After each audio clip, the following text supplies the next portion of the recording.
ಕೆಆರ್ಪುರ ಸಂಚಾರಿ ಠಾಣೆಯ ಮುಂದೆ ಭಾರಿ ಅನಾಹುತವೊಂದು ತಪ್ಪಿದೆ. ಓವರ್ಲೋಡ್ನಿಂದ ಬೀಳುವಂತ ಹಂತದಲ್ಲಿದ್ದಂತಹ ಲಾರಿ ಒಂದೇ ಕಡೆ ವಾಲ್ತಾ ಇದ್ದಂತೆ ಲಾರಿಯನ್ನ ಚಾಲಕ ನಿಲ್ಲಿಸಿದ್ದಾರೆ. ಕಬ್ಬಿಣದ ಶೀಟ್ ತುಂಬಿದಂತಹ ಲಾರಿ ಬೆಂಗಳೂರಿನಿಂದ ಮೈಸೂರಿಗೆ ಹೋಗ್ತಾ ಇತ್ತು.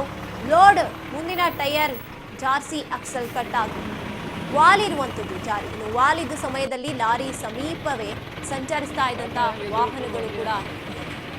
ವಾಹನಗಳ ಮೇಲೆ ಲಾರಿ ಬಿದ್ದಿದ್ರೆ ಪ್ರಾಣಹಾನಿ ಆಗ್ತಾ ಇದ್ದಂತಹ ಸಾಧ್ಯತೆಗಳು ಹೆಚ್ಚಾಗಿತ್ತು.